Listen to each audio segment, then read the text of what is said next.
Welcome to Short Game Long Talk, a video game podcast where we play short games and talk about them for way too long. I'm Eric, and joined always by my co-host Jess. Hi. And we are joined by our final guest of the year, CognitiveClips, aka Jordan, for the rest of the episode. How's it going, Jordan? Good. How are you all doing tonight? Good. I had to lock in for that intro. We all have to from time to time. That's okay. Yeah, Jordan, tell people about you. I mean, you've been on this show a handful of times. You were just on Free Roam to talk about K-pop Demon Hunters. You've been on here to talk about Citizen Sleeper 2. You talked about way back in the fucking day. You talked about what is a JRPG, I believe is the episode. That was way Something back like in the day. Yeah, that was a long time ago. Wow. You've changed a lot since then. You're bigger and better than ever. Thanks. I don't know about better, but so you can find me on YouTube at CognitiveClips. No hyphen now. The hyphen's gone. I snagged the non-hyphenated. Yeah, thank you. Don't know when that one became available, but I found it by accident. Do mostly video essay style content, occasional like playthroughs and stuff. You can also find me over at Drop In Drop Out podcast with a bunch of other folks, a bunch of other awesome people talking gaming things. dropindropoutpod.com will get you all the things you need to know for those links and whatnot. Yeah, definitely go check all that stuff out. Jess, how are you doing? I'm doing. How's school? You're doing. All right, cool. Moving on. Midwestern mother answer of you to get. Can't complain. It's how I answer like everyone going, "Oh, how's it going?" It's going. Yep. Yeah. That's very French of you. Oh, comment ça va? Ça va. Oh, fuck. I forgot. Yeah, if you're ever in the Discord and French starts showing up, it's because of these two specifically. I did. Speaking of French, I finally confirmed my minor, so I'm going to get a minor in French. All right. Very cool. That's what I did. So, cheers. You can put that on resumes saying I know French. Yeah, there you go. Yeah. But no, this semester's been really fun, but also, oh my God, I give myself way too much work. Yeah. It's easy to do. Yeah, I'm taking 19 credit hours right now. Yeah, not if you're me. I never went over 14 credits. Next semester, I'm only taking 15. Okay. Yeah. Which is a lot better. Next semester, we're going to do 15 episodes in half the year. We're gonna unlock her true potential because she finally won't be killing herself for school. Yeah. Which, hold on. Actually, I'm going to pull up the picture of my schedule for next semester because it looks so much better than it did this semester. So, okay. Oh, for next semester. Got it. Yeah. This semester, all the green is classes. Okay.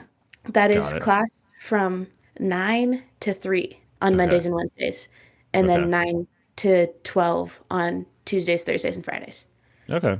That's not that bad. That's this year. Next year. Yeah. That's not terrible.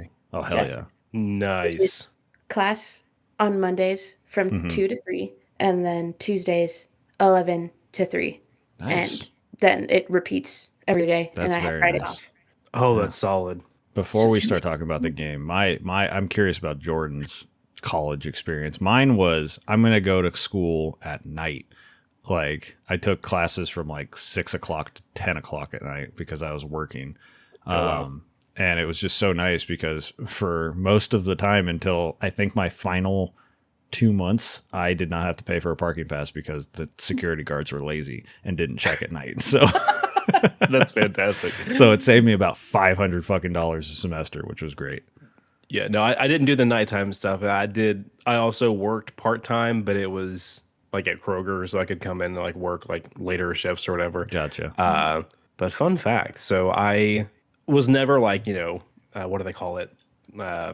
Valedictorian or nothing like that in high school, but I got good grades. But I didn't have to study really. There's a couple classes where that bit me, but most of the time I did fine without it really needing to study. So I went into college with no experience of how to actually study for anything. So my first semester ended with a 1.6 GPA. Oh my God. Is that negative F? What the fuck? How do you get a 0.6? 1.6. Oh, 1.6. Okay. I thought it was 0.6. I was like, Jesus. I didn't think that was possible. No, so yeah, I failed 2 classes and then I got like, I think a C and like a B or an A. So it was just like really, really not good. But then reevaluated some things, retook one of the classes. That was when I thought, I was like, literally my thought process, because you should not give these decisions to 18-year-olds. My thought process was, hey, laptops are kind of cool. I'll go into programming. Oh, yeah. Failed programming, failed calculus, and then retook calculus for the credits. And because I'd taken it in high school too and barely passed it, and then switched over to psychology for my major, did a French minor, like I was just talking about, and then bounced the F back and still graduated in 4 years though. So it worked out. That's all that matters. Yeah, that was quite the start. I did not. Yeah, I think I've bitched about my college life at one point or another, where I was lied to by 2 separate counselors from 2 different colleges about my track, which cost me an entire year of school, because they're like, yeah, you're on track. You can take a semester off if you wanted to. No, that's not the case. That's rude. And but what game did we play, guys? This was a 2 fun Point intro. Campus. Yeah, oh, Jesus Christ. The game that never ends. Yeah. A very short game. Yeah, this fits the show perfectly. We played Gris by, how did you say the studio? Nomada Jordan? Studio. Nomada. Okay. I kept thinking it was Nomad for some reason, and I don't know why. I'm sure it means that in Spanish, but I just probably. But yes, we played Gris, which is is it like 2019, 2018? 2018. 2018 kind of, it's basically, I saw somebody describe it as a walking simulator / platformer, which I was like, yeah, that's basically it. And puzzles too, I would say. Yes, puzzles. A little light puzzles.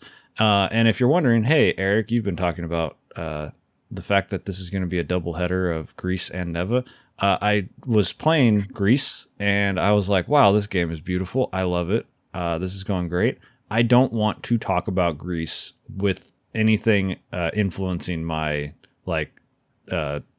discussion about it. So I don't know if I'll like Neva better, but I don't want to talk about Gris and be like, oh, but in Neva they do this so much better kind of thing. So I wanted Gris to have its own thing. And now we have to force Jordan to come back on the show next year. Oh, no. To play Neva. So, yeah, Neva will be back. It'll be sometime in 2026. I'm looking forward to it, because just a little spoiler, if this game is anything to say about the studio, I'm very excited about playing Neva. But yeah, this is a very, very cool. I think we all said yeah at the same exact time there. Which is crazy. If I got that in audio, I'm gonna play it back right when I said that, because oh my god. Yeah. But yeah, it's like that's your intro. That's cold open. Just yeah. I know. I don't do cold opens on short game usually. I messed it up.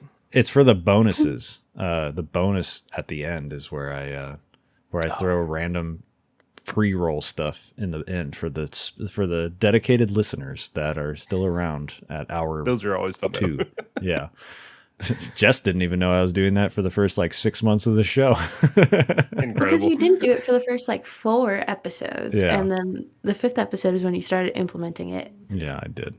They're fun. But yes, this is a light puzzle platformer walking simulator with some danger, I would say. But for the most part, it's just a visual, it's a visual juggernaut. Yeah. That just every, 30 minutes makes you be like, holy shit, screenshot. Basically. Only every 30 minutes? It's every 2 minutes for me, but okay. That's true. That's true. Jess, did you know anything about this game going into it?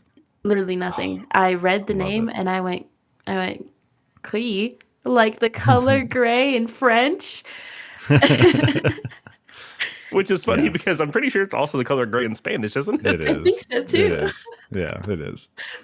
But I'm so in French mode right now. Oh, so fair. I was and one of my roommates also took 2 semesters of French. So I'll just start speaking French at him, and he'll go, whoa, whoa, whoa, whoa. I never learned that. I never learned that. Arrêtez, arrêtez. You can't help. Jesus Christ. How many times is this going to happen? I'm never bringing a French game onto this show.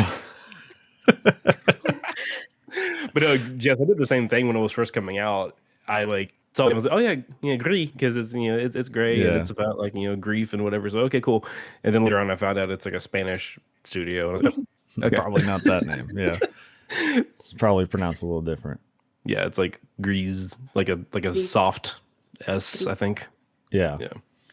I'm very so this game came out in 2018 for the Switch and PC, and that was it. And then it came to iOS in 2019, which I think is when it really got like extra popular. I remember people being like, "Oh yeah, this is like insane to play on a phone." And then it didn't come out on like other consoles. Like it came out in 2019, it looks like, for PS4, but then it didn't touch Xbox until 2022, which is so strange. I'm like, when stuff like that happens, I'm like, I don't understand why. Yeah. Also, I don't know. It's so weird. I'm like, what is stopping you? Like, it's already on iOS. Like, once it hits iOS, it should just be on everything. Like, yeah, this should be the last stop.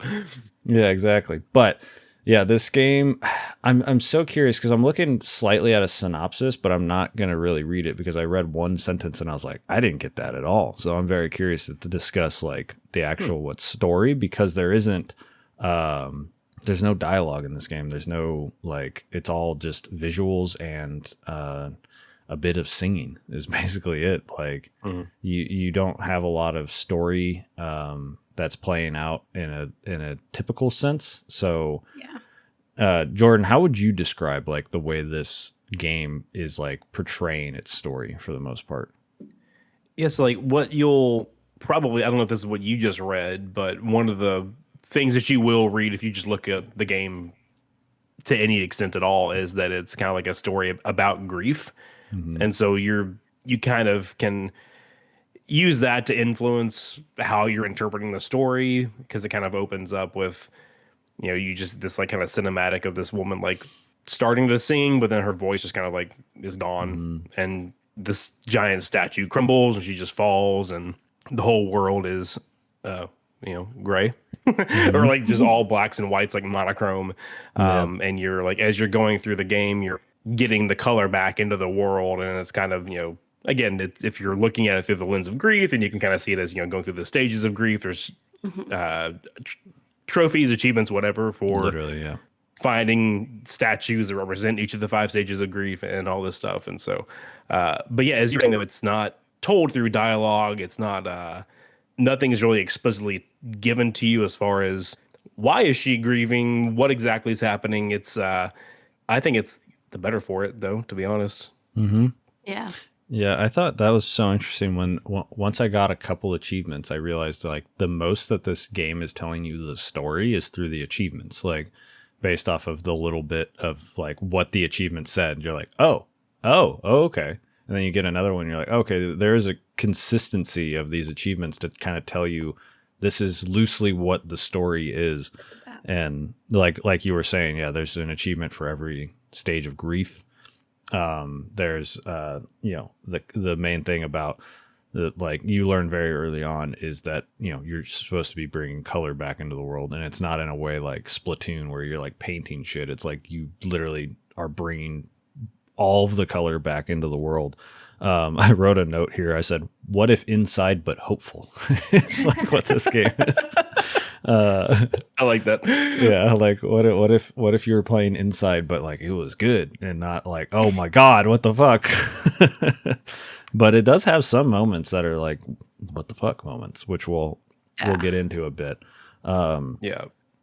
Is there anything you guys want to talk about a bit that like are non-spoilery before we just kind of transition into talking about like level design, story moments, big moments that we wanted to like touch on and things like that?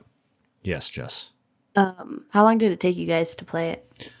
My first playthrough, I think, was 4 hours, almost on the dot, maybe a little less. Yeah, mine says, like, my Steam, I looked earlier today, it said 4.6. I think some of that was retrying a couple things or being in the pause menu, because this was, I I guess I forgot to say this earlier. It, like you said, 2018, right? Mm-hmm. And I think it was like December of 2018. Yes, And I literally December remember, 13th. Yeah. yeah, yeah, I remember seeing the trailers for this, and me and my buddy Tyler both were like, "Yeah, this is like the most Jordan game that they could have ever shown at anything. Like, this just looks like so up my alley." I don't think I got it right at launch, but it must have been like, Mm-hmm. within a few months, picked up on Mm-hmm. for the Switch. So this is actually my third time playing through it. I got it on the Switch, on the PS4 or 5, maybe, and then on Steam. Because I think it was bundled with Neva, and I was like, I mean, why not? Like, I'll just go ahead and do That's that. how I got it too. Yeah, that's how I got both of them. I think I got Yeah, both games for like $15 total. And I was like, I'd be stupid not to do this. This is right. insane. Yeah. Yeah. Jess, how about you? I spent 4.4 hours on it, but Okay. there was like 30 solid minutes where I was just in the pause menu listening to the music. Dude, yeah. Insane music. Berlinist is the composer. Yes. For both games, correct? Correct. Yeah. And so I we'll think get to that hear more of Berlinist also did at least part of the composition for this game called Worldless that came out a Worldless. couple years ago. Very cool game. It's like it has a lot of overlap as far as the platforming and some puzzles and stuff, but it's more Metroidvania style. It's got some combat and things like that that this game does not have. But I would Looks check that out. It's got a really, really cool visual style too. It's not Yes, it the does. same aesthetic, but it's very cool. Yeah. Yeah. Speaking of aesthetic, this game, I think the best way to describe it is like watercolor, right? That's the Yes, vibe that's that like it the gives. only way to describe it, I would say. Yeah, yeah. Because there's certain parts that are with the when you're actually in water that look less like watercolor. But yeah, that's the aesthetic. And then what's very interesting is if you look at the cover of Gris, you think it's gonna look more like that, but then which is like a very conventionally attractive woman on the cover, right? Mm-hmm. And then you go to, I guess not conventionally, she's very alternative, but to me, that's a conventionally attractive woman. And you go into the game, and the actual art when you get cutscenes with Gris, which is the main character, she does look like more like artsy, like more abstract in her look, which I think which caught me off guard a little bit, because literally the only thing I knew about this game was that it is like a light platformer. It's very pretty, and that cover is like extremely striking. Yeah, very cool cover. Yes, I agree. Okay, anything else before we go into spoilers to talk about our favorite bits? I Don't think so. It just to add a little bit of just a little Salt Bay, little flavor spice. So like Yeah. I was first diagnosed with depression. It was 2015. And so like Okay. I think that this game came out at a point where like I was definitely still in the mode of wanting to find other games and things like that kind of like represent mental health. And so, Night in the Woods came up in that search as well, a very good game. And so this is like really cool to experience. Then of course, just with the nature of the beast, I don't really, remember all of my thoughts and feelings at the time of playing it, 6 years ago, whatever it was. Right. But still playing it again in this lens now, like being in a different place in that mental health journey and stuff was still very, very cool. And like, I definitely have some notes as far as like how they represented certain things. And it was really, really cool to go back through again. So very glad to be here. Yeah. Yeah. Okay. So then this is your warning. We're going to go into spoilers. We're going to be talking about moments. We're going to talk about our favorite bits and some secret stuff as well that you can get for the end of the game. So if you don't want any spoilers, you got to dip and come back after you play the game. So see you in like 4 hours if you're leaving. But yes, literally immediately speaking on, the way they handle like depression and stuff, right? It's, she loses her voice. She falls miles onto the floor. And then the first bit of you controlling Gris is like walking slowly. And if you try to jump like most people would, because it's a game, right? You like press buttons, she like collapses onto the floor. And yeah, that I was like, oh shit, that's crazy. Yeah. Just that was start off right with that. Yeah.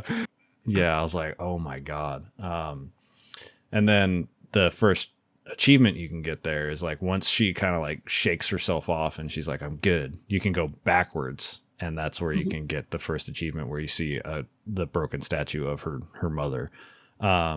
Which I'll say this right now. I might just be dumb and I didn't get it, but I didn't think it was her. I figured it was like her mom, but based off of the video that we see at the end, I thought her mom was like, I thought this was like a demigod situation where like the mom was like she was like a deity and Gris is like Hercules equivalent kind of thing. Yeah. Based off of powers and whatnot. But I don't know. Jordan, what did you like on this time through, on your original playthrough, since you have that perspective of playing through it multiple times? What did you like pick up on this time that might have been a little different from like the first time through? So at no point in any of these 3 playthroughs, because I didn't watch that secret ending video until like a couple days ago. At no point in any of those playthroughs did I think that was her mother. I just thought that it was statues representing her, maybe like, because you see the statues are breaking and she's feeling broken, and then you're bringing color back and you're fixing statues, and and there's certain things later in the game where the statues are coming back together, and it's almost symbolic of her coming back together. And so I just always thought that it was about Gris herself, or I never suspected mother at all. Which I don't know what that says about me, but I just again, knowing that it was supposed to be symbolic of grief and stuff, I just thought it was symbolic somehow of her, or the stages of grief themselves, which again, the achievements kind of lead you to think that too, because you find this statue that's looks this way, and then okay, that's the statue. Okay, cool. So what's really frustrating is that this has nothing to do with what I was just talking about, but just it's on my mind. I think I was trying when I was playing on the PS5 or PS4, whichever one I was on. I think I was trying to do like a platinum run, because I did the platinum run for Neva, and I got the achievements on Steam for Neva. So I did it twice. And for that first statue that you mentioned at the very beginning of the game, you don't get the achievement until you like go to it, and then she collapses in front of it, and then you just have to not touch anything. You have to not touch. Yeah. And I was like, what the hell? Just let me stand up on my own terms. Like, right. But that's not how depression works. You never know when you're fully ready. You're gonna stand up when your body says you're ready. Come on, Jordan. That's how games work. I know. I don't. Yeah, stuff like that is tough. There's stuff in Bloodborne where you like have to hold a pose, you have to get a certain emote and then do it in front of a fucking cursed ass brain, and you have to hold that emote for a full ass minute. Hey, as somebody with a cursed ass brain, I get it. We all have cursed ass brains. We do. We really do. But I want to hear just what so we both went to the deity side, like, of things. Where I thought this was like deity, or like I kept flip-flopping between like this was like a deity, and because there's a lot of like myths of like, oh, they're not enough like followers or devoted followers of this deity, like in Greek myth, so that deity like dies. Yes. And loses so her power. I thought this was that. I thought like Gris was the last like devoted follower, and was super upset that he got demoted. But I also like there were other times where I was like, no, this is just about like Gris being upset about losing her voice and falling into depression, because that's like a main thing about her. But I thought that was interesting. To be honest, I didn't get any of the statue achievements until the 4th stage. Yeah, I don't think I got one until then too. I went back because I was originally going to get like everything, and then I just like all of a sudden I was like, oh, I don't have time. Which that's the whole reason we do this show.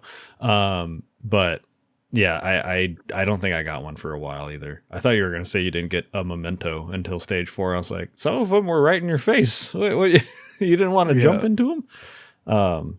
But yeah, I think the story overall, I was like, I don't know what it was that triggered it was probably honestly the first kind of supernatural thing that happened, right? Like take out of the fact that she dropped like 1,000 fucking feet and survived, but that's where I was like, okay, she's not a human. Like, and then the first, which I want to talk about, one of my favorite moments, like in any game that we've played on here, was when you get the red achievement. Like full body chills the first time color is introduced into this game. I was like, I'm like thinking about it right now, and I was like, just dumbfounded. And that's where I was like, okay, is she literally like, you know, the last line of something, and her mom is some kind of some kind of deity. And yeah, she's like a Hercules equivalent, right? She's like half human or something like that. I don't know how I got there, but I definitely picked up on the mother part. But I was definitely also thinking, Jess, that it was like, yeah, this is some kind of this is not just her mom, right? It's not just a mother and daughter story. It is like bigger picture. So you thought mom even before the secret ending video? Yes, I did. Interesting. Okay. Yeah. I think I forget exactly what picked it up, but I think it was more. I think it was less of like thinking of a mother-daughter relationship and thinking like, I think the statue person is related to Gris in some way in like Hercules situation. And I think me comparing her to like a demigod led me to being like, well, it would have to be her mom, right? Not like that's my own like bouncing around thought, because that was what I was like, okay, I think, yeah, she's some kind of demigod of this world. Because she's clearly not all powerful, but she clearly has some kind of powers, which get weirder and wackier as the game goes on, which I thought were so funny. I love how it just starts at turn into square. Yeah, it doesn't get any better than that. You literally become just Kirby's down B in Smash Brothers. That was so funny. I was like, hell yeah, this is great. There were so many times where my roommates would like. My in-room roommate, they would like look over and they'd be like, "Are you a fucking box right now?" And then I would don't worry crash. About it. You can. I'm like, well, what about it? Yeah. But like other times where I'd be like completely locked in, and one of my other roommates from the other room would like be like watching very quietly behind me and be like, I would crash through the form. How'd you do that? Why are you a box? Don't worry about it. Oh my God, dude. Karen, you can't just ask me why they're a box. Yeah. My favorite thing about the box was the fact that you could still walk as the box. And that shit was so funny. Just the like, kaboom, kaboom. To be honest, I used that to keep walking through sandstorms. Because I Did you get an achievement for that? No. Oh. Yeah, if you get through the sandstorm without being blown away once, you get an achievement. Which is obviously tricky because for a while you don't have the box, so you had to time your jumping and everything perfectly. It's pretty sweaty even for my third time through. Yeah, I think that's the part. It's before you get the box. If you don't get blown away, then you're good. And then you also have to get a momentum. To get a memento, you have to use momentum from the wind to blow you off of a stage, which I thought was so. I was like, that's sick. I love that. Yeah, that is cool. It's very cool. And yeah, that's the other thing is like this game is, when it comes to those mementos, I think is where, and I'm curious if this is, where it goes with like Neva and stuff. It's like, this is where their level design brains were like on fire. Like, this game is beautiful. The platforming is fun, but like that one where you have to use the wind to blow you off, which normally the wind is viewed as a bad thing, or the one with the giant rock thing that you have to get up the thing quickly to get down. Like that stuff. That was so cool. It's excellent. Yeah, also, all the little creatures in this game are great. Yes. That was the first achievement other than like unlocking colors that I got. Was I made sure that the forest friend got all the apples that he got. Oh, yes. I love that forest friend. He's so cute. Dude, that guy is incredible. When he disappeared, like, in the hole for a little while, I was like, oh, if I don't see this guy again, I'm going to be so bummed. And then and then you find him, and he's, like, holding on to, like, he's captured one of the fireflies. I guess those are fireflies. Did you guys think they were fireflies? I thought they were stars. Yeah, me too. Because, they make constellations. That's what I thought too. But apparently, based off of the final video, those are fireflies. Oh, yeah. I like to think maybe in their little world they're the same. Who knows? Yeah, I do like that. I'll touch on this a couple of times as we go along, but the way that the colors kind of the sequence that they go in.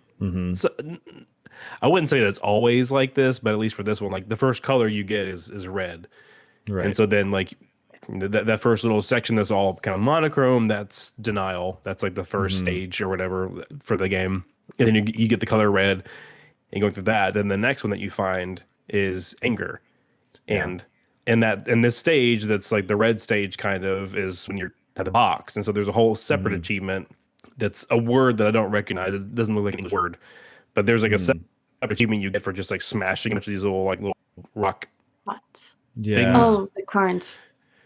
They're not like the little walking rock friends. They're like little like almost like stacked rock little statuette kind of things. So that was kind of clever. Like it's like a red level, and you're getting an achievement for smashing things, and it's the anger stage. And is this? Do you want to go ahead and talk about the thing in this stage? The thing at the bottom of the like ravine that you fall down, basically. Is that the same stage? The presence, the bird thing. Yes, yeah. That was like some of the most like I was shocked at how going from, you do have like the gray and then you get a little red, and you can tell still in this red zone that like not all the colors are back, right? Right, yeah. And then they drop you down a hole basically. And you fall into a full on, like if you thought before it was monochromatic, this is literally just like stark black and white. And that was striking. Like, yes. And then at first, like I was like, oh, this is really cool. And this is where you can get another achievement for destroying all of the statues in there. And every time you smash, basically the top half is all like dark, and then the bottom is white.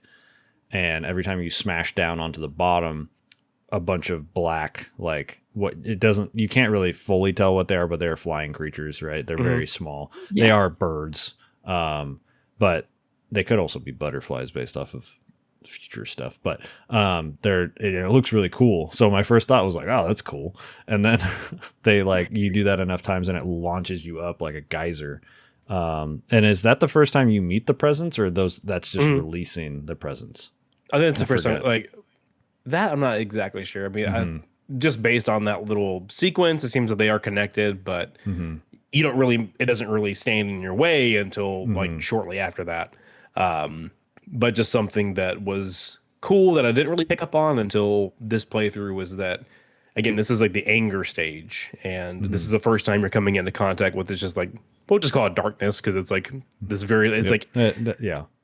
beautiful, striking, inky black kind of like movements, like the way that it moves and morphs and stuff. Like I think you said this before we went live, but it's like you just really need to see this game to really understand how incredible, beautiful that it really is. But this when it's in this like bird form, it'll like screech and like blow you over if you're not careful.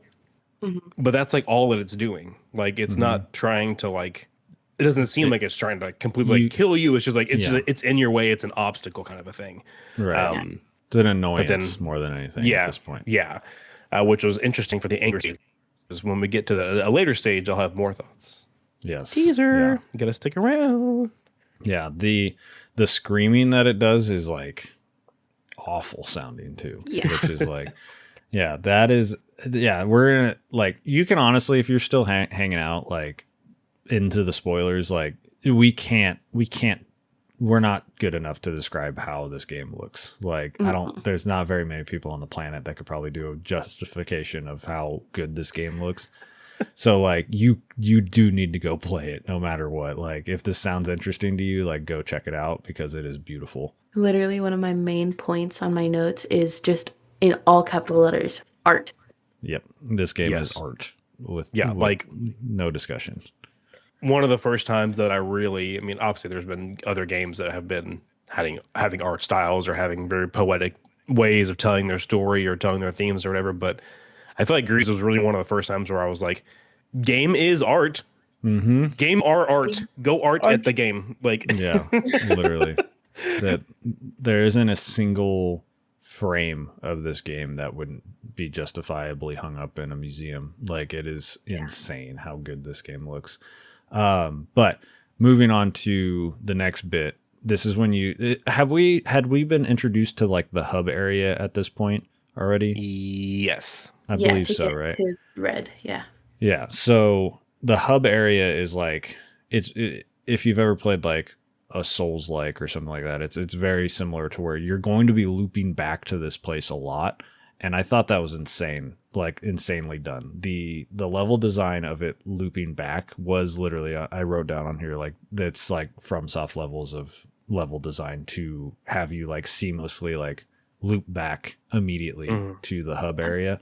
And yeah, what was the next color after this? Because I think my notes started. So this was the forest. Okay, cool. My notes started to get a little sparse because I think I was so locked in on the game.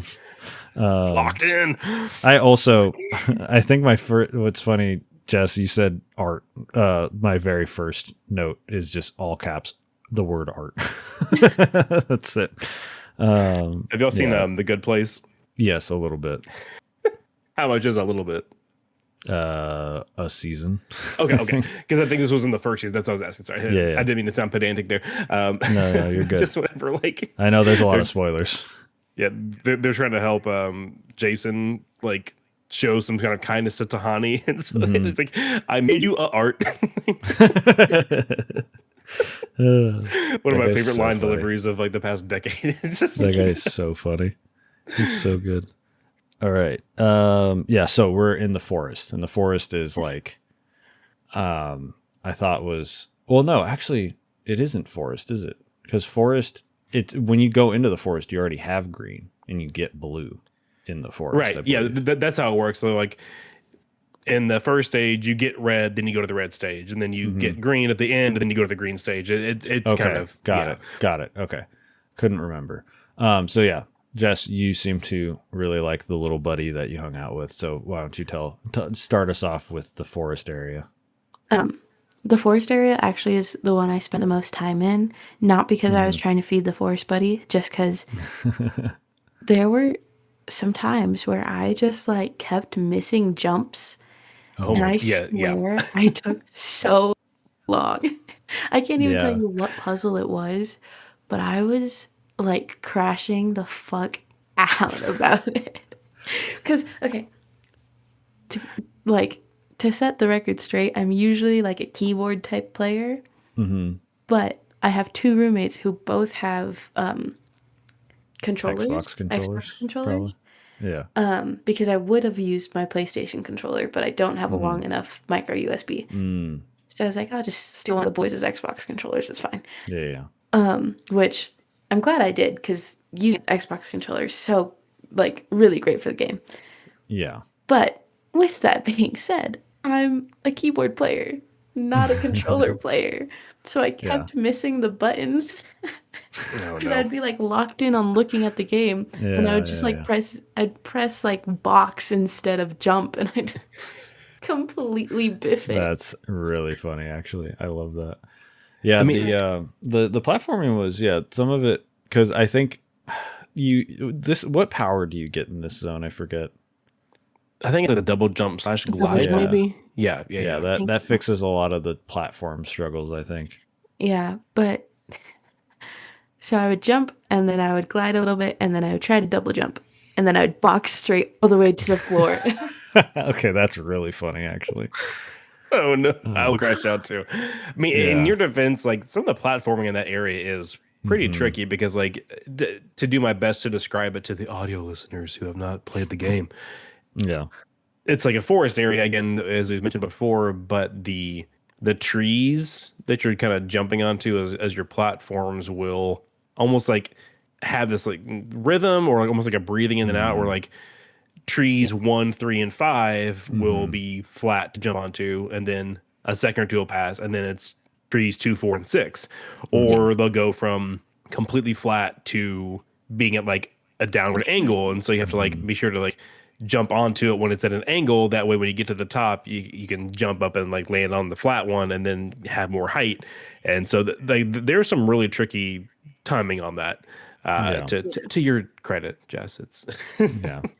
And then once you get the color blue, you get a whole other thing, which Yeah. is I thought was insane because even though you're going through the forest, there are a lot of trees that do not have any like shrubbery on them, which I thought was like, oh yeah, and, that's just part of how forests work. That's totally normal. And then you get the color blue and they turn them into fucking water trees, and I was like, what the fuck? That's insane. Yeah, because it starts raining, and so then like you have to pay attention on like where the water is trickling off, and it's so pretty. It was so sick, dude. It was so sick. Yeah, that area might be my favorite just visually. Like it is the colors are so good. Yeah. Another, I mentioned him, but I haven't like explained him. Yes, talk about him. Hold on, let me pull up a picture really quick just to make sure I get like the best description. When I just say he's a little guy. He is a little guy. That actually is a perfect way to say it, though.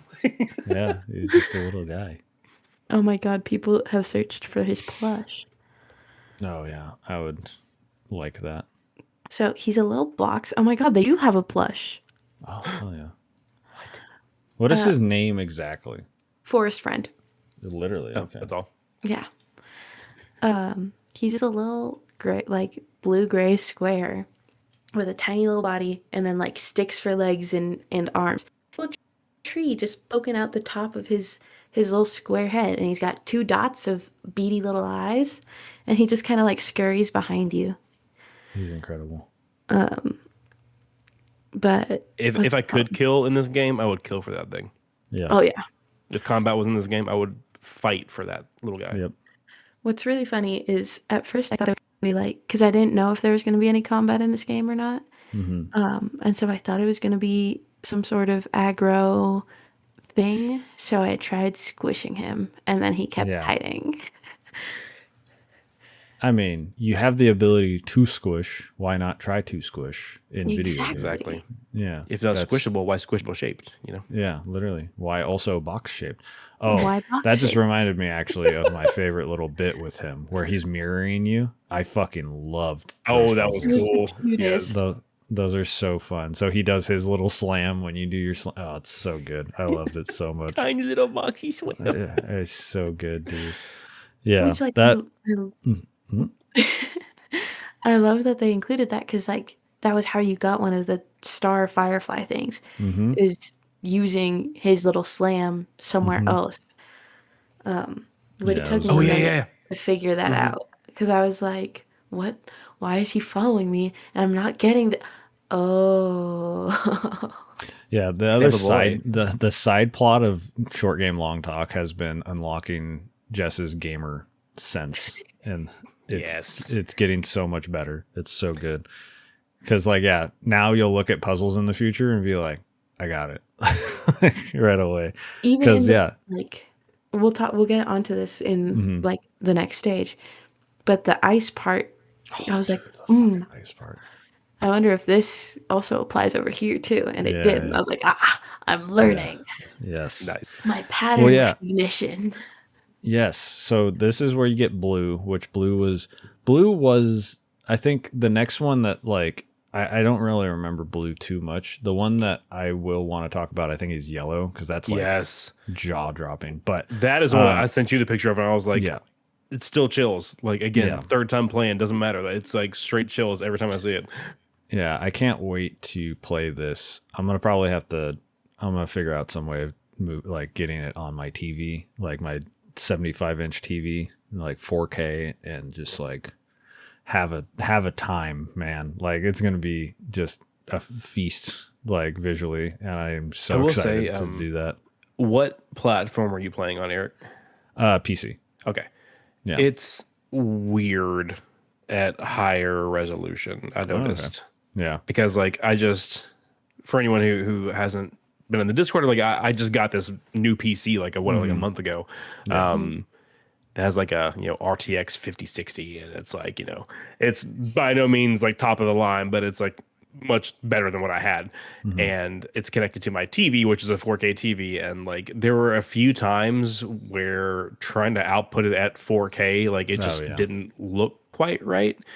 including one of that like more action-y, for lack of a better word, segment in the blue stage. Right. It would like be the wrong color for a second before like snapping back into what it was supposed to be. I was like, what is happening right now? So, Yeah. like, just be warned. There's a couple weird little issues because it's wasn't made at a time where like 4K was like the thing. So I'll probably run it at 2K just to make sure it's like cleaner that way. But I am excited to just see this, like, because it's very funny. I want to mention what my wife said, and was like, she was back here on my couch and she was reading, but she had like headphones on, and I was playing, and it was like I'm over here having like a spiritual experience. And she just looked at the game for like a second, and it was the opening scene. And she's like, is this just like a 2D journey? And I was like, no. And then like halfway through the game, I was like, hey, you were right. Like, it totally is. I was like, holy shit, she's totally right. Like, especially once you get the little float, I was like, yeah, nope, this is a journey for sure. Telling a story with no dialogue, no nothing. Just you're going on your own spiritual journey.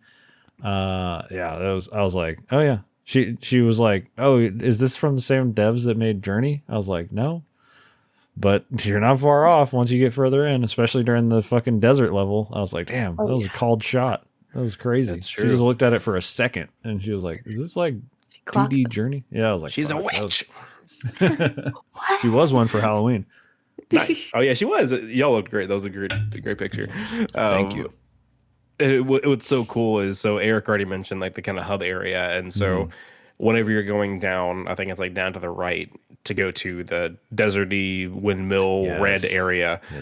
There's another like lower part that you can't get to yet because it's like too high up, and so gamer brain, you're like, okay, probably a double jump situation, which yes, you technically do get one. But what unlocks your ability to get to that area is that when you're in the forest, you get the color blue and it starts to rain and the water fills up the gap. And then you're able to swim over and then get to the next stage. Yeah. So that's when like I was like, really cool. I was like, oh, that's why it's a turtle. Because there's a little turtle there. I was like, got it.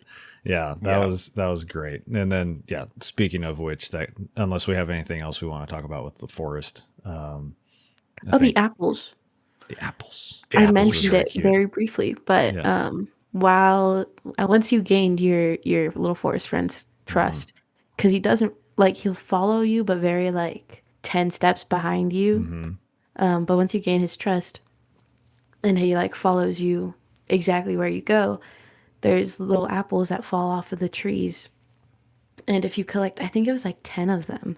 Yeah, I definitely missed some because I didn't get the achievement. It was 8 apples. See, I don't think it was 10, but it was too many for the achievement. I was like, can we not have this many? Like, forest friend, you're not getting 8 apples. What are you? Fucking I cut you off at over 6. Here? Yeah. You little turd. Yeah. But you gotta find every way you can get this little guy to an apple. There's one time where like he completely like goes and mirrors you, like he's up top and you're down on bottom, and you have to walk him over, like jump, and then he gets to an apple. I made sure that little guy got his apple up there. It took me like 2 times, but I did it. He takes the 2 little bites, like one on each side. Yeah. And then he just and he just throws the core away. It's the cutest. I know. Yeah.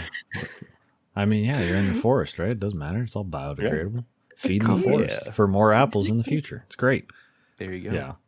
No, the forest area is so great. It was such a nice, like, especially because you just had the red area, and that was like, oh my god. And then you go here, and you're like, oh yeah, no, this is nice. Apples. Yeah. Water trees, and then they pull us back in with a really fucked up area, which is the water area. Thank you. Again, I paid a lot of attention to this time around for sure. Because very first monochrome thing, denial. Red is the anger. Green forest, that's bargaining, and then like this water area is like depression. And it was like so good. The statue that you find for the 4th stage for depression, it's literally like this is obviously very intentional. It's both on the nose and intentional, or not both. There's more than one thing. It's on the nose, it's intentional, and it's also fantastic. Like like none of those things cancel the other out. But like that statue for depression is literally at the lowest that the game lets you go under the water at that point. So and it's you like have to like dig for it, right? Like it's like, is that the one that's in full darkness? Because I know there's something that you can get in that area. Yes, it's like I think you can technically see like a little bit of like bioluminescent something that kind of clues you in that you can go that way. But yeah, otherwise it's like complete darkness and that like section of it. So that was the first section I found. You found? Oh yeah, that's right. Yeah. Yes. How'd you find that one? Of all the ones. Because I was like, ooh, a little dark place. Let me go down there. And then I found the parameters of how far down I could go. And then I found a little nook that I could keep swimming in. And I was like, I wonder what's over here. Hell yeah. Yeah. And as Eric hinted at, like the stars or whatever it is that you find 6 of them, and then they come together and form this like little turtle man. And I thought this is really cool. Again, this is just like my interpretation of stuff. So the turtle coming up is like what allows you to go further down. Like, so where the statue is as far down as you can go by yourself. But like, I thought it was kind of cool, almost like the symbolism of like that turtle is a source of light, and it lets you, it kind of starts to guide you down further than like to a place that you couldn't go on your own. But at the same time, like it still has to pull back, and like you still have to do some of it on your own without him. So like, that's like a really cool, like, metaphor for just, whether you want to read it as having a therapist or having a medication or having just a support system where it's like, these things can only carry you so far in this like, grief journey, but there's parts of it that you have to go through on your own too. So I thought that was really, really cool. Yeah, when you were talking about it, I was like, yeah, it's definitely like the support system in general, right? It's like, whatever that might be for you, because everyone's situation is different, but for sure. Yeah, and it especially because it's so unique that this turtle happens. Like, you have these allies that kind of help you along the way, right? You have like the little walking rocks, and then our forest friend and stuff. But like this turtle, we'll get to it in a little bit, is like very important to our own safety. But before we move on to I didn't think about that. Our next bit before we move on to that, Jess mentioned the Frozen puzzle. That shit was sick. That was probably my favorite puzzle in that game. Because you basically walk into a room that looks like the Fortress of Solitude from Superman. It sure does. And then you're like freezing every couple seconds, and you're like, what do I do? What do I do? So Jess, walk us through that situation for you. So you have to, so basically it freezes like I know I timed it. I timed it and I forgot it. It's probably like 8 seconds would be my guess. Something like that. Yeah. It's quick, but not unreasonably quick. Yeah. And basically you have to so it freezes you exactly the way you were when like the flash of light happens. And at first I was just trying to jump on my own head. Did not work. Because I was like, oh, this will work. Completely forgetting about my box. I was like, Did you have a thought process of like, if only a box was here? No, I literally was like, okay, I need something bigger than my head, but I can't. So that section was on the easier side after remembering the box, but the other side of the hallway of that exact section pissed me off. Yeah, there's some timing on that one. Yeah. Where you had to... Oh, sorry, go ahead. You can. Because the one that got me, maybe it's one you're talking about, where you have to freeze the box and then freeze the box on top of the frozen box. Is that what you mean? Yeah, I went to that side first, and I was like, me too. I'm missing something. I need a new ability. And I went to the other side, and like that one's a little bit tricky, but it's doable. And I was like, what am I doing wrong? Oh my God. Yeah. That was definitely one of those moments where like your brain clicks and you're like, holy shit, this is genius. That's so smart. And it's so simple. It's not complicated at all. It's literally just freeze box, jump on box, freeze, and you're good. And that's it. Yeah. And on the other side, I think it had to do with like weights and stuff, right? Yes, like, where you had to like freeze it to where the weight wouldn't go above or below a certain level, so you can make them evened up. Yeah, it was again the pretty cool stuff. But like, I don't have a ton of like perfect examples of like this level in general, but I remember thinking, I was like, holy shit, they did it. They made the water level one of the best levels in the game. Like that's so rare. Like there's another puzzle later on where you are, it's the ability you unlock in this area is you basically turn into like a fish stingray situation. And there's a building and it's mirrored. And so you have to follow the other side, basically the mirrored side, to get to where you need to go. That shit will always get me, man. Like using a mirror flip of things to follow. Like there's so many good puzzles in this section specifically. The important distinction there is like, so like the building, the structure itself is mirrored, but like on the top part, it's like there's certain sections that are broken, but it looks completely whole in the bottom. So you have to look at the top to see which sections are actually broken, even though they don't look broken in the bottom. Right. So cool. So good. so cool. Good. And again, super fucking simple. Like looking at it, you're like, this is not complicated.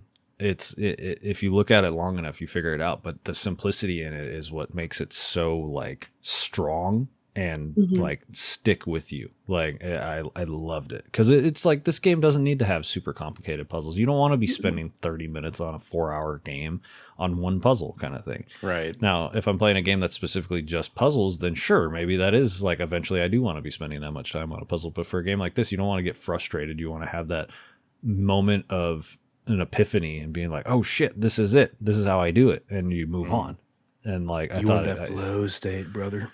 Exactly. But I'll take this next part of when the darkness comes back because don't I fucking love it being deep down in the deep down and fucking eels start chasing you and biting you and all that shit. Holy God. I hate deep ocean stuff and even though I do love eels specifically, I think they're very cool creatures. They are freaky as shit.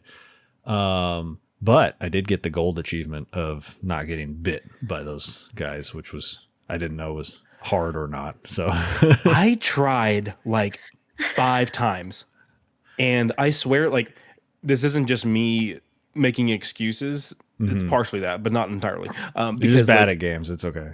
It's all right. It's true. I'm bad at games.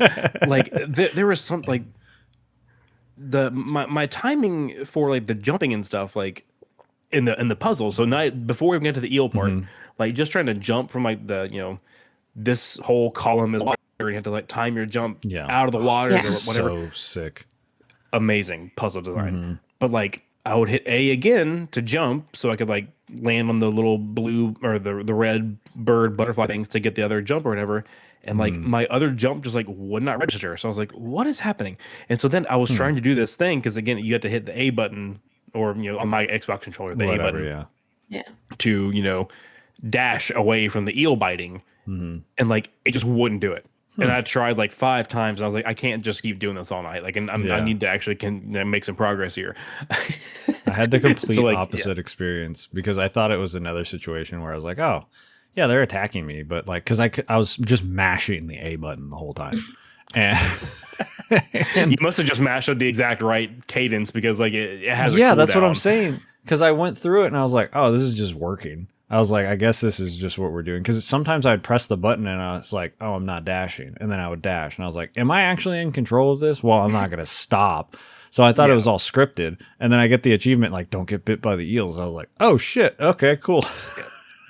I didn't know complete opposite experience. Until right now. And I don't think I've ever gotten it. Yeah, I offer a third perspective where I was like, well, I've fallen thousands and thousands of feet and I didn't die. So these eels can't hurt me. And so the whole time I was just like going, like weaving around in the water, going like, wee, dash, dash, dash, wee.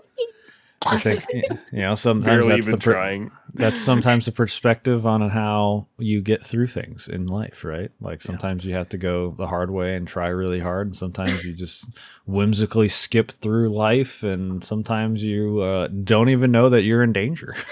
Yeah. And like, but this. Oh, sorry. Go ahead. I was just gonna say, we all end up on the other side. Yeah. And like, so this is what I had down to, because I mentioned earlier, like in the anger stage, the bird is like screeching, it's blowing you back, Yes. like it's not really hurting you, it's more just like an annoyance, an obstacle. Mm-hmm. Yeah. But then in the depression stage, the eel is trying to this darkness is trying to swallow you whole. Yes. And I thought that was really, really cool for like, again, I don't know why some of these didn't click the first time or second time that I was playing them. I was like, this is like such a really, really cool, like not only level design and area design and whatever, like thematically, but just that representation of when you're this low, this darkness is threatening to swallow you entirely if you don't get out of the way. And then, of course, as you hinted at earlier, somebody comes to your rescue. Yeah, right when you're at the end, like when you're about to get got, no matter what, the freaking turtle explodes out, and I was just like, I have chills right now thinking about it. Like the diamond on it and everything like that. I was like, yo, the turtle, let's go. My wife is behind me with like noise canceling headphones over here, and I'm like audibly making noises just by myself, basically. That shit was so sick. I love a good just like. We basically, typically I don't like this in day-to-day life where like you go to Wikipedia and for whatever reason it's not in dark mode and so you get flashbang. But in this moment I was like, fuck yeah, flashbang. Let's go. This is great. From software. So cool. Yeah, no, literally. Hey, yeah, they had to patch that. That was terrible. Holy shit. It was Bandai Namco, by the way. It was not from Soft's logo. My bad. You're right. Yeah. It was Bandai Namco. But yeah, that was an amazing moment on top of all these amazing moments. And and just in general, all the puzzles in the water level, like we kind of talked about having to jump through water and then like using the we hadn't even really talked about it in the forest area. When you get the double jump, they introduced the butterflies that can launch you up into the air, which is really cool. And they have those in the water as well. And using those, like, you have to time it, right? Like your jump so that you hit an arc, go below something, and then launch again for your second jump. Oh, it's so good. And then they go ahead and flip fucking gravity in this level. Yeah.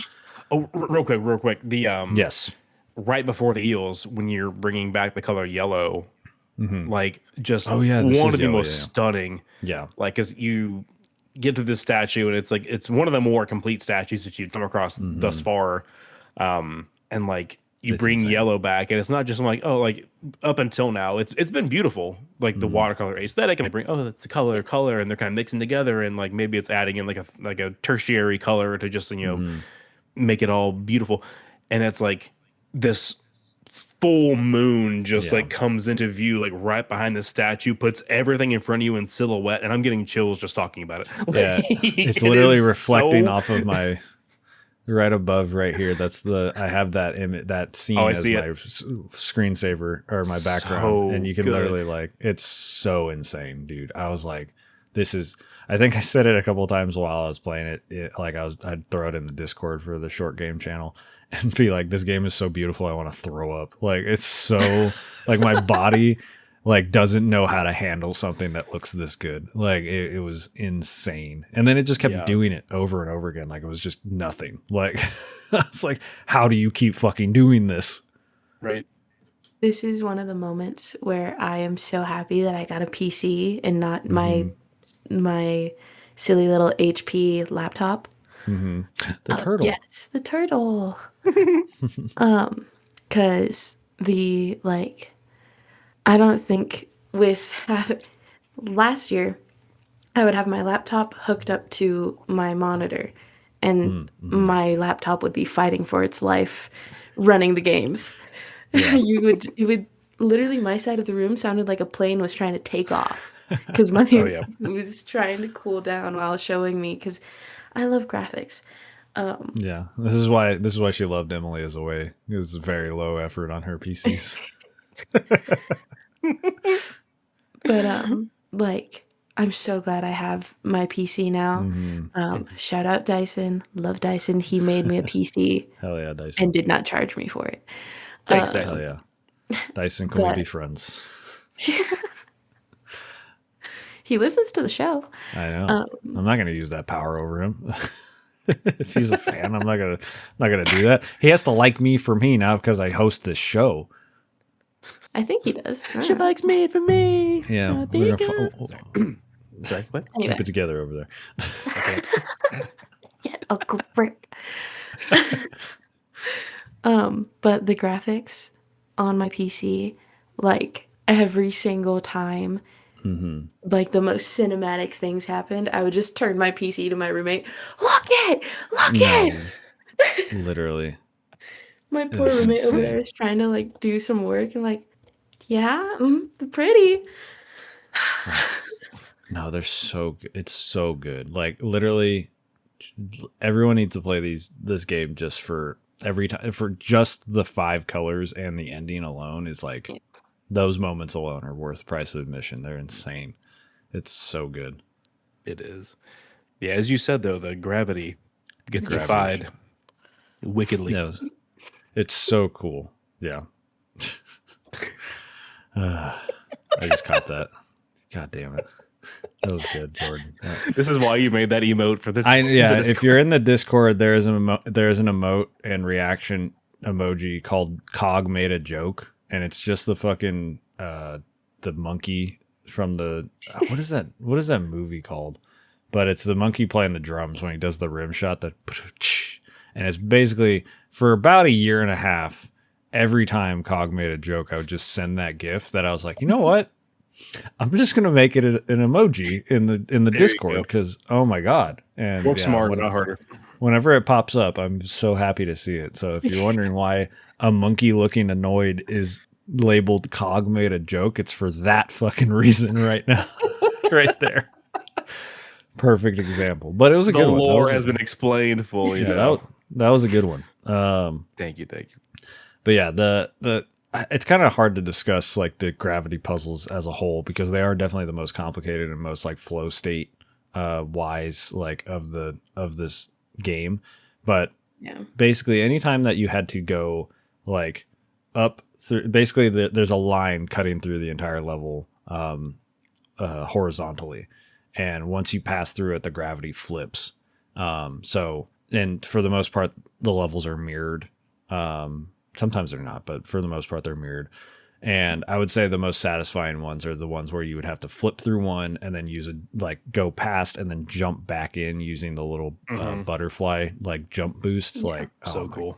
God, so good. And this is all attached to the water level still. Like we haven't left that. Like it's crazy, right? It is still the water level in this. I believe so.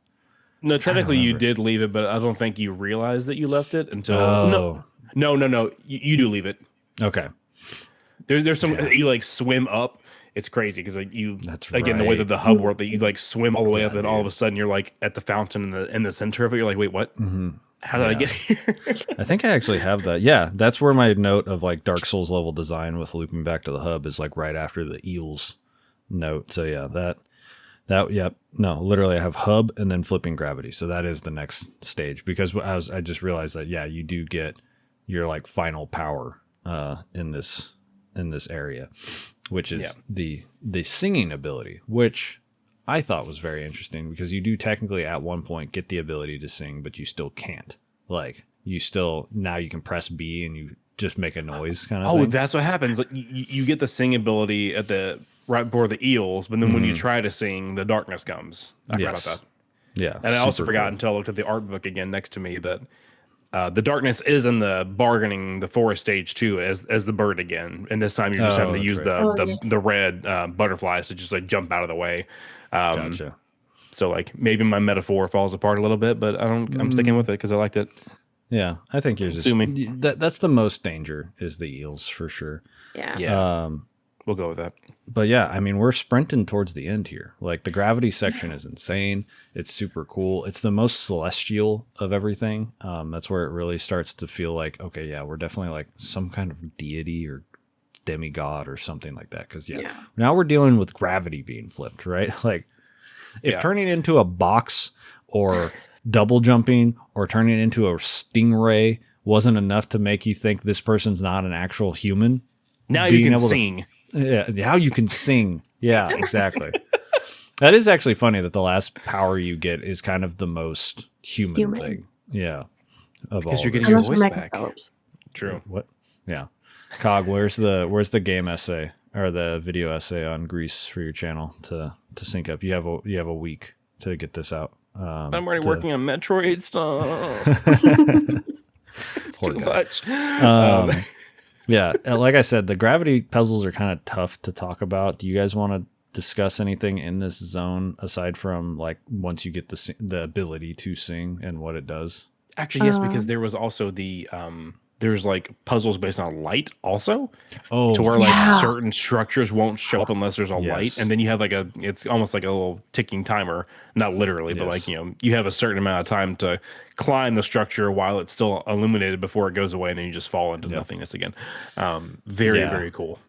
You know what's so crazy? I just want to like pause for 1 second. The disappearing platforms thing. I don't know for sure if this was where it was invented, but I'm pretty sure it's in Mega Man 1 from like the 80s. And the fact that like it's that thing has just been a staple of platformers for this long is like crazy. Somebody was like, but what if they disappeared? Like, and all the different iterations they have on it. Because in Mega Man, it was just like, the visual was supposed to be of a platform like flipping down. And that was what it was like disappearing. And it's just so crazy that like now we're talking about a light tree, a tree made of light, basically disappearing, is the equivalent of like something from the It's just so cool. Like games are cool, guys. Like they're so cool. They made us art, and we should appreciate it. Yes, exactly. Yes. Exactly. Did you have something to say about the gravity zones and the light zones and stuff? The light zone where it mixed with the gravity, where you had to take the little light butterflies and jump up into the structure, and then you were upside down. All the times I was upside down, I genuinely was like tilting my head to see if I could like play straight up and down. The first time, I didn't write this as a note, but the first time the gravity flipped, and I was like, okay. And then you had to do platforming. I was like, oh, Jess, I'm so sorry. I got more of a hang of it than I did when I was in the forest, which is really funny. Because you had a double jump like fully at this point. You had all the tools. And I fully knew how to do it. Because that's how I traveled around.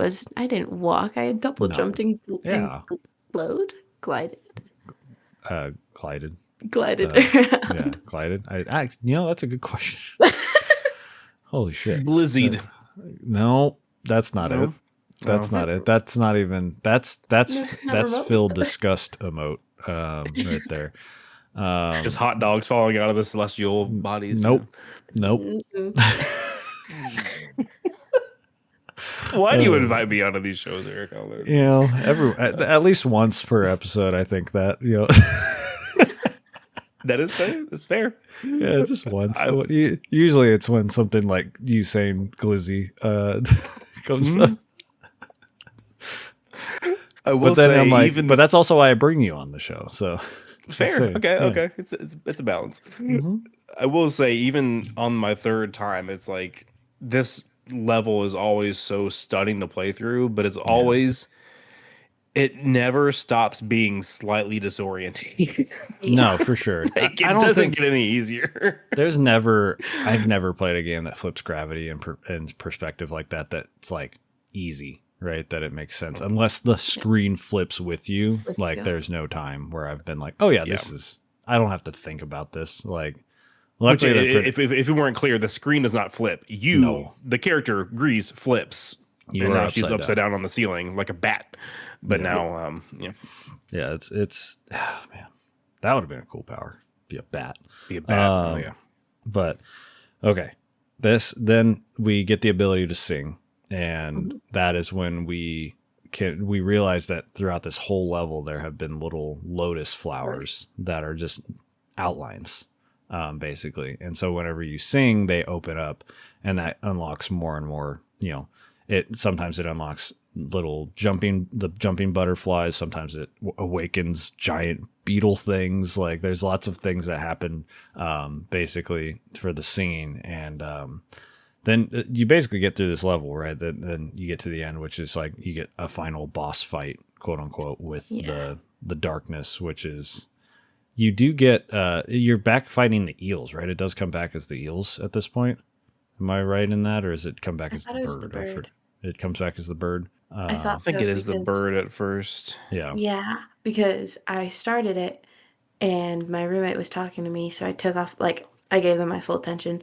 Mm-hmm. And then mid-sentence they go, "Are those triangles on your, why are there birds on your screen?" I was like, yeah, don't mind it. Anyway. Yeah. That's funny. Yeah. Don't worry about it.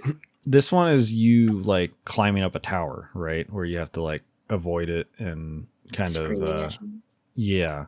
Because there is a way to interact with the bird at this point, right? I'm like vaguely remembering like you're doing something to kind of push it away, but I can't remember exactly. It's the noise, right? You ring a bell, right? The bells like mess with the bird. That's on the anger level. Is that on the anger level? Okay, cool. I don't think this one it was almost like very minimal player interaction. Like you kind of get transported back to another like monochrome area. Mm-hmm. If you sing at the statue, you get the final like stage of grief, which is acceptance. And I remember this because like you get to the open hand of the statue and you start to sing again, and it kind of goes into like a cinematic, and like I thought it was a very beautiful again, just this beautiful representation of what's supposed to be acceptance, because like she does not stop singing. The darkness keeps like swallowing her, and she doesn't stop singing. And I thought that was like real cool. That's like, you know that the darkness is there, but you're not letting it hold you back anymore. And then like because of that, it kind of gets dissipated, and now she's kind of like free of it for the time being, if you want to look at it that way. But yeah, it's very cool. That moment of like rebuilding the statue, singing like with no care, the darkness coming around, and then like the explosion of like color and life and all that was just, it's insane. So good. It's crazy. Like, you go on, Jess. Well, I just explicitly, because I low-key finished it last night. Good. Honestly, I wish I would have like done it way closer. So the way that the last level ends, leading up to putting the statue together and singing, is the bird. So you're climbing up the main hub, and you're basically using the bird screaming at you. Well, I did, screaming at you to like help you get up to the places you needed to go, because you're climbing up the, like, what's it called? The tower. The tower. Constellation. No, the tower. And then you keep jumping on all the broken pieces of the statue. Thank you. I don't know why I'm like losing all my words today. It's okay. Words are hard. And then that's when you get there. But it's just the bird following you throughout the stages. And there's sometimes that pissed me off. Every time you jumped, the bird would screech. So you had to time your jump specifically in order to like get pushed the way you wanted to get pushed. Right. Yeah, that was fun. I liked that bit as well. Then you get to the end, you rebuild the thing, and you give a little tearful kiss goodbye to the statue, and then you like walk off into basically the heavens. You like walk up a constellation, and that's the game, right?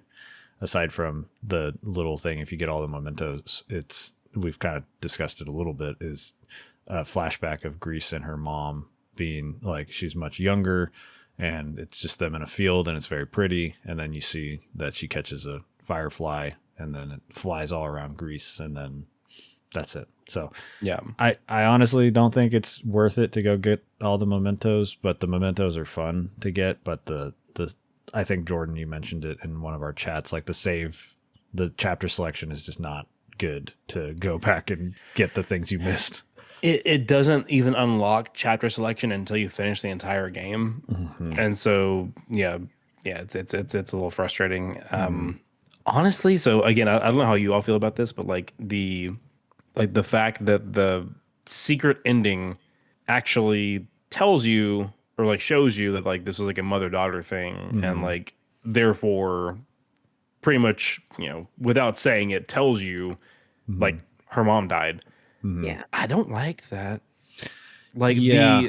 the entire thing of like the beauty of the game for me for so long, and like even how it was presented, if you like look up a description of it on Steam or Nintendo or whatever storefront, it's just this representation of grief. And like, okay, is she grieving because she's literally lost her almost like a transistor adjacent thing where she's lost her ability to sing and that's why she's sad? Is it a breakup? Is it a death? Is it like what? It doesn't matter what it is. Like, it's almost like you can just project your own experiences onto what you're playing through.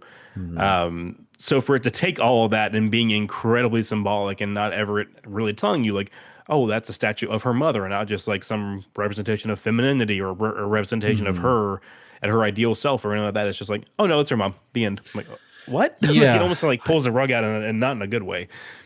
Yeah. I would agree. Jess, I'm curious. I have some thoughts on it, but I would like to hear your thoughts on that first. I don't know. I don't feel too strongly about it. Like,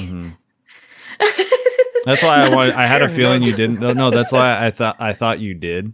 Like, I thought you would not feel too strongly about it. That's why I want you to go, so that when I have my feelings about it, it's not like, and to Jess, and she's like, I don't know. What is that old SNL thing with the Barry Gibbs thing where he's like, do you have anything to add? And he's like, no. no. Well, like, I do agree with Jordan that like it's very like, especially if you worked that hard to get all the mementos and like game means something completely different to you. And then you find out the secret ending. So you go and you see it and hey, this thing that's really important to you and like that you made a deep connection with, it's actually not about that at all. Yeah. You're wrong. Listen to this. Right. Like, yeah, it's like if it was established at the beginning of like, even like in a hidden little like secret when you like wait at the statue, like if it was hidden there and then you saw that it was like like if you go into it knowing that it's mother-daughter, then yeah, cool. That's a great secret ending. Yeah. But for ye old player who only got 6 stars in the one like really big chapter, Yeah. it does not make sense at all. Yeah. My notes on here, like, I have like, okay, is it rebuilding nature? Is that what it's about? Like, is it a message about retooling the world, and the statue is Mother Nature, right? I had that thought. Is it restoring the self, right? Is it like you've lost your ability to voice, so you've lost your identity? It's rebuilding the self. And then I basically, wrote like so many ways of seeing this. And then it looks like I went into the concept art a little bit that you unlock for beating the game. And Jesus Christ, the concept art is insane. So pretty. It's so cool. But then it looks like about 30 minutes later, I wrote, Gris is your mind losing hope and happiness, which is basically like the entirety of this game. And yeah, right. So that's what this game is about. And so, yeah, the being like, but it's actually this is like, it's not wrong, right? It could fit that, but it feels like I liked the idea of like the demigod situation of being like, there's so many different ways, because it's like, it's all symbolic of whatever you're going through kind of thing. But on the one hand, I also like that, if this guy had a specific story that he wanted to be told about, putting a pin in it and being like, this is what it is. It is kind of nice that it's locked behind the secret ending, because you've already experienced it and had your own emotional feelings, right? Because no one's going through this game for the first time and getting that perfectly. So you're going to get the base ending first, and you're going to have your own feelings like I just did, where I was writing all these different things and all these acceptances. And as somebody who has lost a parent, I totally get this feeling too. But I wasn't feeling that because I was feeling like, what is Gris's story happening? Is she restoring nature? Is she overcoming her lost voice? Is she overcoming all these different things? And then now knowing that it's about the mother, it's like, okay, yeah, that makes sense too. But that's not what I got, and that's fine too. Yeah. I forgot what I actually put in my notes, which was for the entire game to be so intentionally vague and symbolic, only for the secret ending to be like, hey, actually, it was a dead mom. It's almost counterintuitive. Agreed. Yeah, Yeah. I could see that. But it is what you make of it. For sure. In reality, right? Doesn't ruin the experience by any means. It's just like odd to me. Like if that was your intention the entire time, then why not just like Jess said, like make the hidden first little achievement at the for the stage of denial, like make the statue be in front of a gravestone or something. Like just hint at a death instead of just hinting at nothing. Depression. Just the stages of grief. Like right. So, exactly. But yeah, it is, I think, it's a 45-second to minute long video of so it adds a lot, but it also can add nothing if you don't want it to. You can kind of disregard it. Give it that for sure. Pretty. Very pretty. But anything else before we wrap up here?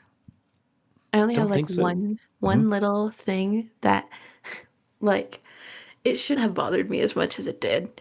But the fact that after you completed a stage that you couldn't go back to it, because there was one time where I was like, okay, I cannot solve this puzzle right now. I don't understand it, but I want to come back to it. And then I'd go solve a different puzzle, and it was a puzzle that triggered the ending, and I was like, oh, shit. Yeah. That was the only thing that like irked me. But yeah, because there's chapter select, but like we talked about it, there's like maybe 1 or 2 checkpoints per chapter, and so like you still have to go through, and it's not like Gris is fucking fast. She's slow as hell. Yes, it's like that's my other thing. I hated that I couldn't sprint. I'm like the biggest sprinter in any game. I will always choose the option to sprint if I can. The fact I couldn't sprint, I was tweaking out.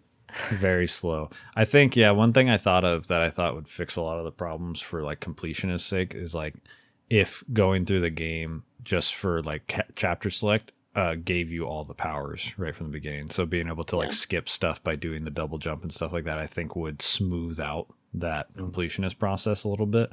But yeah, I mean, overall, this game rips. It's very good. And I'm glad to have it be on this list and continue to make this game of the year discussion for me and Jess so fucking much difficult. Yeah. Jordan, also, congratulations on being the first and last guest of the year because you were on Citizen. Yeah, you bookended our. I just realized because Citizen Sleeper 2, you were our first guest and our last guest, and that's such an honor. Yeah, pretty cool accidental thing. We try to get Jordan on when we're me and Jess are in Arizona, so for some parts of the year we're on Mountain Standard Time, which makes it much easier for Jordan, who's normally 3 hours ahead of us. So now he's on 2 hours. That's all. And hey, who knows, Jess? Maybe they'll do like a Gris campaign evolved, where they'll add a sprinting button, and people be mad about it. So campaign evolved. I hope so. Ow! I just hit my elbow. Campaign evolved. Gris campaign evolved. That's cursed as all hell. I hate that. But what I didn't hate was Gris. This game is great. I'm very excited to talk about it more in the coming weeks. Me and Jess will try to do it in person and rank these insane 13 games that we played this year. I'm just proud that I kept my mouth shut about Neva entirely. I know you didn't compare it once. Yeah, I wanted to save that. Yeah, it's going to be great. I'm very excited to talk about that next year. Maybe it'll be the first episode of the year. We just start and end every year with Jordan moving forward. We get all of our East Coast friends because we had Phil immediately after Jordan last year too, or this year, just to make it easy on you guys. But any closing thoughts that you guys want to have, or we just want to wrap up? Well, my last note that I wrote down. Oh, last note. Okay. Is just recommended, period. Yep. So that's my closing argument. Everyone can play this game. There's no reason not to. Yeah. It's that good. Fully agree. Well, okay. With that, Jordan, why don't you give some plugs? Where can people find you? You're literally everywhere all at once, just like the movie. Yeah. Yeah, the dropinDropoutPod.com will have the links to my YouTube channel, the links to the Drop In Dropout podcast, socials and channels and things, and also to our Discord. So, if you like to have more than one Discord at once, yeah, feel free. They're chaotic to keep up with, so I understand if you don't. So, yeah, if you want to just go straight to YouTube, then just youtube.com/@CognitiveClips. Yep. What's your next video? But so this is coming out like literally in like a week, so it'll be November 10th. Yeah, hopefully I'm gonna try to get it out this week. If not, then it'll be next week. But yeah, I'm just trying to go through like a story so far for the folks who may be interested in Metroid Prime 4 but didn't have a chance to play through the original trilogy, because it has been 18 years since the last entry in that specific sub series of the franchise. So I'm 35. Jess was 2 years old. My God, stop it! Yeah. Ha! It happened to you too. Every guest has to get turned to dust once. Yeah. I don't feel so good, Mr. Stark. Literally. Yeah, so I played and adored the original trilogy as they were coming out, and it's been 18 years since I've been able to say that. So yeah, very much looking forward to the new one, and I'll be recapping the first three for the folks who haven't played them. Hell yeah. That's on the docket.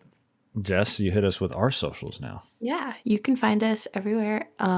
If you search up Short Game Long Talk, you can find us there. But you can also go to COTI PIKA PAGE, and that's cody.pika.page if you couldn't get that by the spelling. And that has our links to our Discord, our socials, everything that you can find. And the Discord is our little corner of the internet. Come join, find your own little corner. We have a really cool group there with a lot of fun, long, or sometimes really short chats on like debates and stuff. Yes.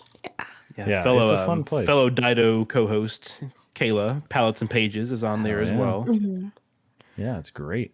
And I just looked this up for my own purposes, because I used to make a joke about how we were below the golfing, the golf stuff. If you look up, I just opened up a private page. If you look up Short Game Long Talk on Google, you will have our Spotify, our Instagram for some fucking reason, and then our Apple Podcasts.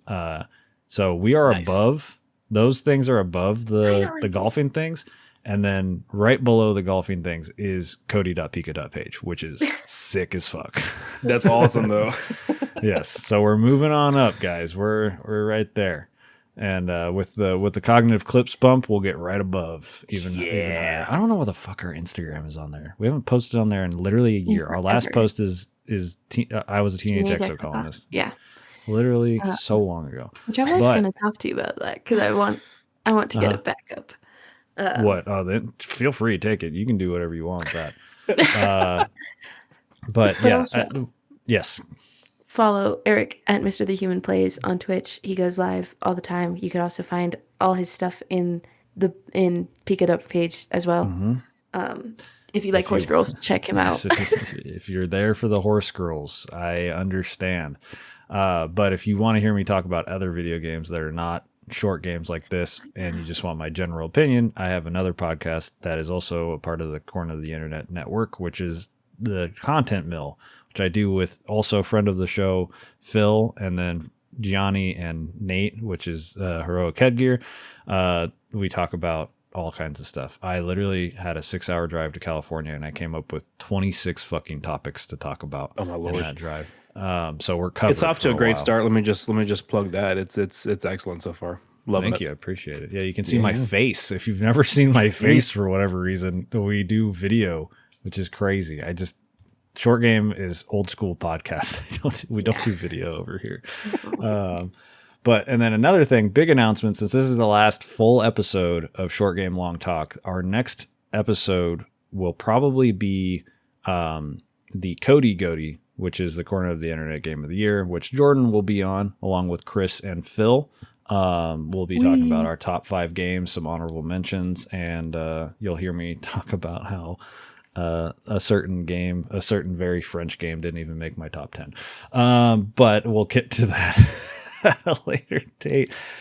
But following that episode will be the Short Game Long Talk Game of the Year Spectacular, which is going to be all 13 games that we played this year, ranked from worst to best, to then see if we think maybe it is better than our first ever game of the year, which is Journey or Edith Finch.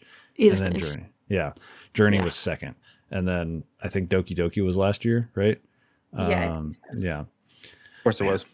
We've played some good ass fucking video games. But if you, of course it was, Jordan. I heard that. But if you want to be heard and your voice to be heard during that episode, during both episodes, in the Discord, there will be both a Short Game Long Talk Game of the Year and a Game of the Year 2025 survey that'll be going out. So if you're in the Discord or you're not in the Discord yet, but you want to be a part of that and have your stuff read on the episodes, join the Discord. That's where they'll be, and it'll be super cool. But with that, Jordan, thank you so much for hanging out with us and being the reason that we played this game, because you've been thanks for having me. You've been a champion for this developer for a very long time. So we appreciate having you. Yeah. And so, and with that, take care on your way. Bye. Bye.